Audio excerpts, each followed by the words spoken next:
আসসালামু আলাইকুম প্রিয় দর্শক, আশা করি সবাই ভালো আছেন। সবাইকে বিডি লস পয়েন্ট চ্যানেলের পক্ষ থেকে স্বাগতম। আইটিভি পরীক্ষার খুব তাড়াতাড়ি হবে এরকমই একটি আভাস পাওয়া যাচ্ছে। তো আশা করি সবাই ভালোভাবে প্রিপারেশন নিচ্ছেন।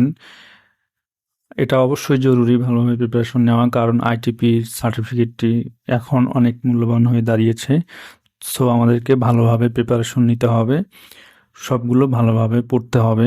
পড়া ছাড়া এখানে বিকল্প কোনো উপায় নেই। তো আমি নিয়মিত ভিডিওগুলো আপলোড করতেছি, তো আশা করি সবাই দেখতেছেন এবং আশা করি সবাই উপকৃত হবেন।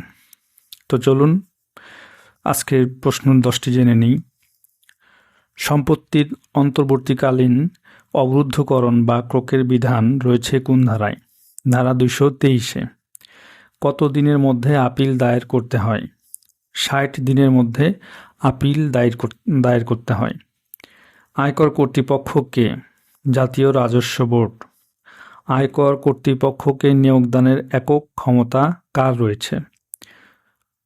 আয়কর কর্তৃপক্ষকে নিয়োগদানের একক ক্ষমতা রয়েছে জাতীয় রাজস্ব বোর্ডের।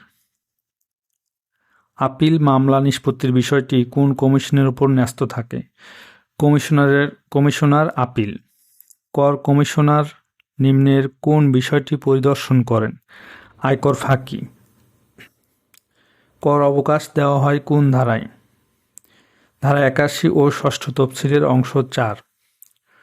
কোন শিল্প প্রতিষ্ঠানে উৎপাদন বাণিজ্য আরম্ভ করিবার কত দিনের মধ্যে নির্ধারিত ফরমে নির্ধারিত প্রক্রিয়া যাচাই করিয়া জাতীয় রাজস্ব বোর্ডের নিকট আবেদন করিতে হইবে?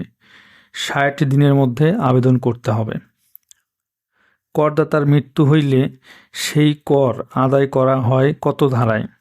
194 ধারা মোতাবেক করদাতার মৃত্যু হইলে কর আদায় করা হয়। মৃত করদাতার কর প্রদান করিবে কে? তাহার উত্তরাধিকারী মৃত করদাতার কর প্রদান করবে।